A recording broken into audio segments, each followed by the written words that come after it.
This is Paul. Oh, look at the Red Sea. I think I heard about that in the Bible. Yes. Uh-huh. Trying to remember what it was. Yes. Somebody split the Red Sea. Now, could you get me all the land around the Red Sea? Pooh. I thought it was Moses or something. The Israelites were being tortured as slaves because of the Pharaoh at that time. Yeah. It's kind of like the way that the government's looking at the civil rights of American citizens. We will torture them until they're broken. Pooch. Now, let's say, Pharaoh, that I decided that I'd like to use the Red Sea as an explanation of the exodus of the Israelites from Egypt. Yes. To Saudi Arabia. Is that where they went? No. Well, they crossed over. Well, this is Egypt. Did they go right across there? Europe. Oh, Red Sea is. Could you get me underneath the Red Sea? Yes. Um, I know it's in the Bible someplace. Yes.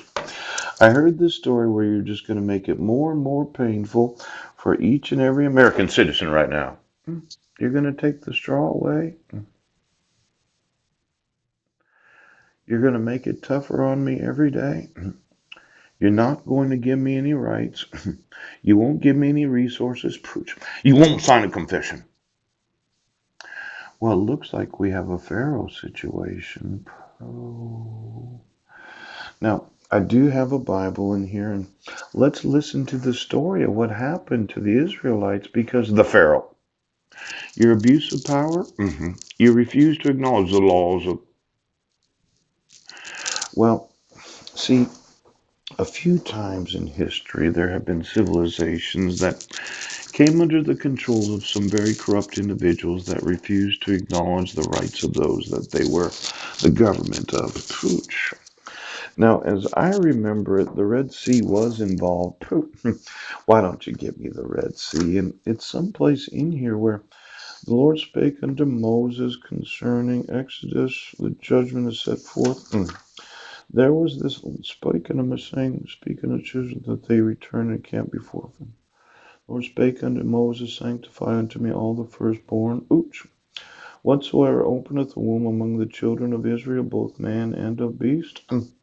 Did somebody want to do a full term abortion there, Governor? You know, there's a difference between killing an infant that's just about ready to go out of the womb and the removal of an embryo that has no thoughts and has no feeling.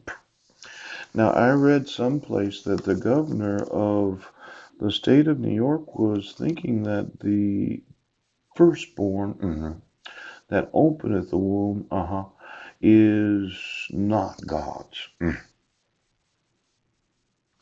Is somebody trying to pass some abortion um, where it's a full term abortion with the woman just deciding a couple days before giving birth that I just don't want it? Oh.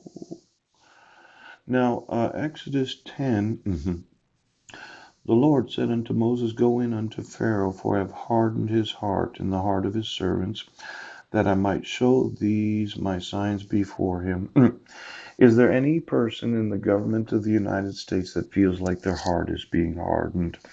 As if God was going to make it fucking impossible for you to deal with what's going on. Oh, the judgment of the Lord. That thou mayest tell in the ears of thy son and of thy son's son what things I have wrought in Egypt, and my signs which I have done among them, that ye may know how that I am the Lord. Now, if any government attempted to pass any abortion laws that kill a child right before they exit the womb, without some sort of medical reason, as if it would cause death to the mother, or, well, even rape has to be considered, doesn't it now? Are we starting to kill America's children because women don't want to give birth? I know the second that you're out of the womb, you have rights as an American citizen. but it should be that you have rights as an American citizen as soon as you are thinking, breathing, heart beating. Now, I'm not a fan of partial term abortions, but I understand a woman's right to choose. Yeah. But I tell you, if you want to wait until the ninth month, you'll fucking find out that I will get very upset.